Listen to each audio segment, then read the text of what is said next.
Porque eu disse no outro vídeo que esse foi o maior aprendizado que eu tive sobre autoconhecimento, seria uma das primeiras coisas que eu gostaria de ter aprendido quando comecei no mundo do autoconhecimento. Porque a gente só consegue se entender porque algumas coisas acontecem na nossa vida quando a gente vê o outro, enxerga o outro, respeita o outro, entende o outro. Aí a gente consegue se entender. Pelo menos para mim, foi assim que funcionou. Muitas vezes a gente pensa que a gente está para trás, que a nossa vida não está andando, que as coisas não estão funcionando para a gente, mas que para o nosso amiguinho tá, para o nosso vizinho tá. Por que com a gente não acontece? Por que com a gente não funciona? Porque você não sabe como é que foi a história dele, não sabe qual foi o ponto de partida dele, da onde você partiu e da onde ele partiu. Eu vejo muitas pessoas falando que é fácil, enfim, diversas coisas, né? Ah, empreender é fácil. É fácil para quem? Como que você vai começar a empreender? Com quem você aprendeu a empreender? Entendeu? É fácil para quem já tem referência. Eu comecei a empreender do zero, não tinha empreendedor na minha família. Minha mãe era dona de casa, meu pai era policial militar, minha tia, tô falando das pessoas mais próximas, tá? Minha tia era funcionária pública, mas se eu for olhar um pouco mais para trás, e eu acabei de ter essa ficha caindo aqui agora, o meu avô tinha uma gráfica, e o meu tio ficou com a gráfica do meu avô, que seria para a família, mas num acordo deles lá, a gráfica ficou para meu tio tocou essa gráfica, só que a gente não tinha muito contato, né? E apesar de nós não termos tanto contato, eu vivi situações e padrões, que coisa interessante, né? Referentes ao meu tio, que eu identifiquei tem pouquíssimo tempo também na minha vida, né? E agora acabei de identificar o empreendedorismo também. Mas, assim, referência mesmo de pessoas que conviviam comigo eu não tinha, né? Das mais próximas, que era essa minha tia, os meus outros dois tios, que também não eram muito próximos, né, da família da minha mãe, eles eram professores, funcionários públicos. Meu pai não tinha irmãos, era filho único, e eu empreendi. A minha avó era confeiteira, mas não era empreendedora, assim, né? Porque ela não vivia da confeitaria. Apesar de fazer bolos lindos, enormes, maravilhosos, de casamento, aqueles bolos que tinham que sair na Kombi, ela não vivia única e exclusivamente da confeitaria. Hoje, eu, Carla, vivo única e exclusivamente da confeitaria. Estou como terapeuta, mas o que sustenta a minha vida, a minha casa, ainda é a confeitaria. Eu estou fazendo essa transição aos poucos, porque eu sou sozinha, tenho um filho, pago aluguel, pago luz, pago água, pago meus impostos. Então, enquanto a terapia não me der o retorno que eu preciso para viver, vai ser a confeitaria que vai continuar me mantendo. Por isso que eu sou um pouco ausente aqui dessa rede, mas eu hoje já me sinto mais bem preparada para conversar com vocês sobre isso e consigo ter tempo para transitar nos dois mundos, vamos dizer assim.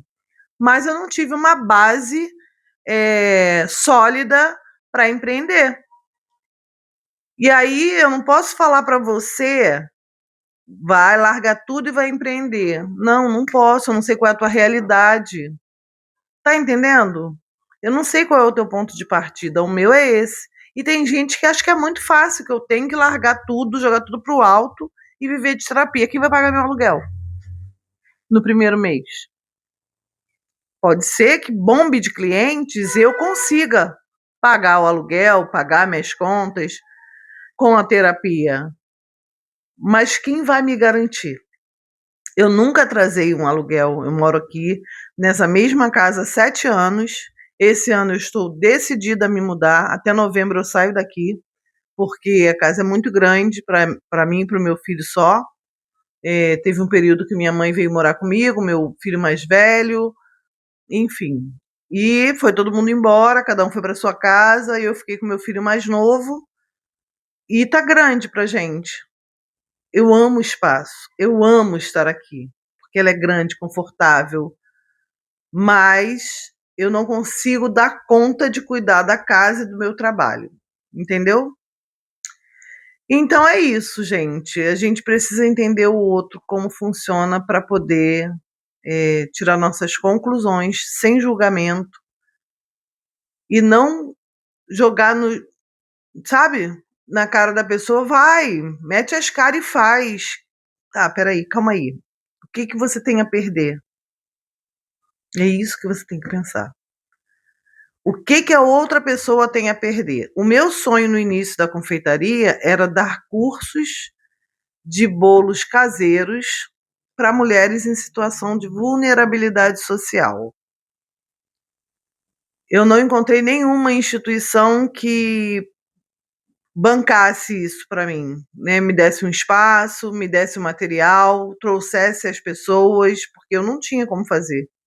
Eu queria fazer, mas eu não tinha como.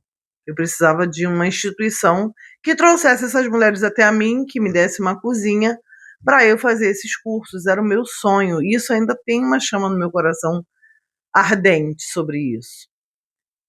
Eu não consegui realizar, né? Mas por quê? Era uma dor que eu tinha. A dor era minha. Eu comecei na confeitaria, estava numa situação bem crítica da minha vida. E graças à confeitaria eu consegui me libertar de relacionamentos tóxicos. Enfim, melhor não tocar nesses assuntos delicados, né? Mas eu quis ser a salvadora. A verdade foi essa, né? Eu quis ser a salvadora, dar de graça. Não existe dar de graça. Quem quer um curso de confeitaria vai pagar por ele. Ajudei muita gente, como ajudo até hoje, várias confeiteiras que chegam até mim e tiram dúvidas. Eu tenho um grupo de confeiteiras com 70 confeiteiras da minha cidade, e a minha cidade é uma cidade super pequena, e a gente se ajuda, a gente faz festa junto, enfim, tudo misturado, né? Terapia com, com confeitaria, mas é isso, essa é a minha história, né? É o jeito que eu funciono.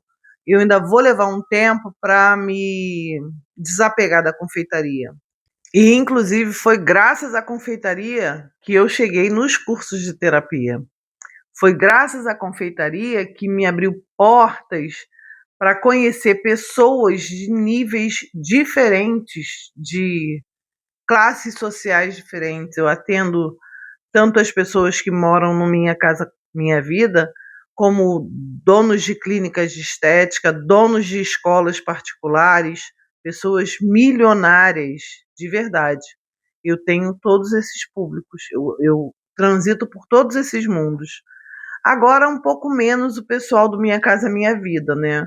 Teve uma época que eles compravam muito comigo, principalmente quando eu vendia só bolo caseiro, e eu fazia entrega, não era eu que fazia, né? Mas eu tinha entregador. Depois eu migrei para bolos de festa, bolos decorados, e aí meu público mudou um pouquinho. Mas eu conheci todas essas cabeças, né? Porque a gente conversa há muito tempo ali, e aí você acaba indo seguir no Instagram e você vendo que existem muitas realidades que, quando eu era fechada no meu mundinho, que eu não tinha conhecimento sobre autoconhecimento, sobre pessoas, sobre nada, eu não tinha acesso a essas diferentes realidades. Esse foi, de verdade, o ponto de partida, que eu não comecei ali, né? Eu comecei, putz, enfim, nem sei dizer, mas o autoconhecimento, como chegou para mim, da onde eu parti, mas esse foi um dos últimos conhecimentos que eu tive, que eu acessei e que foi onde virou, putz, muitas chaves na minha cabeça. Começou, inclusive, na terapia, que aí eu vi que várias pessoas, gente, tem histórias, relatos de coisas que para mim são absurdas, que eu penso, eu não daria conta. Eu não sei se eu sobreviveria, não sei se teria graça à vida para mim de ter a vida que essa pessoa levou na infância. Muitas pessoas conseguiram dar a volta por cima, né? E tem algumas que não, que ainda vivem a poder de remédios, enfim. Eu cheguei a essa conclusão, foi exatamente isso. Eu descobri, né? Foi onde caiu as fichas de que cada pessoa é um mundo diferente, cada família é uma realidade diferente. Por exemplo, coisas que em outros países são super comum, por exemplo, uma coisa que eu, Carla, acho um absurdo, são aqueles países em que adultos casam com crianças. Para eles é a coisa mais normal, para essa criança não vai ser um trauma que seria com uma criança brasileira. Tá entendendo onde eu quero chegar? Assim como tem outros países que têm essas culturas absurdas pra gente, o teu vizinho vive uma vida que para você tem alguma coisa ali que é absurdo, que você jamais aceitaria, que você não sabe se você sobreviveria àquela situação. Entendeu? Espero que tenha sido clara, espero que tenha acendido mais uma virado mais uma chavinha aí na sua cabeça para ser mais tolerante com o próximo, respeitar mais a história do outro. A minha irmã é professora e ela diz que não é só uma criança, é uma história que ela tem que amar e respeitar cada um, independente do que aconteça, porque ela não sabe o que tem por trás daquela criança.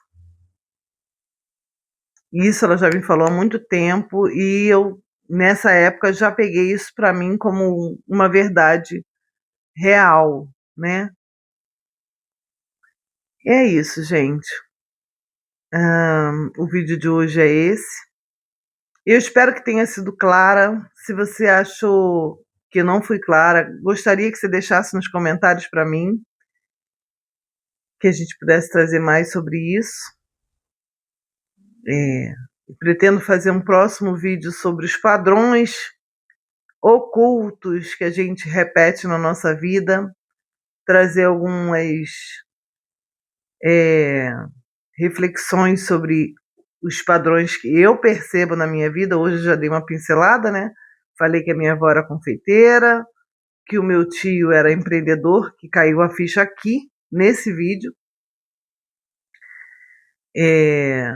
Mas eu vou aprofundar para vocês entenderem por que eu entendo que é um padrão. Mas eu não tive referência, né? Na verdade, foi referência. Referência de empreendedorismo, não, porque eu não convivia com ele, não sei das verdades que ele viveu no empreendimento dele, nem do meu avô, mas tem muita coisa para contar para vocês sobre padrões que podem te gerar alguma reflexão e você identificar aí na sua vida qual é o padrão que você está repetindo e de quem. Tá bom? Tenha um excelente fim de semana e até o próximo vídeo. Beijos!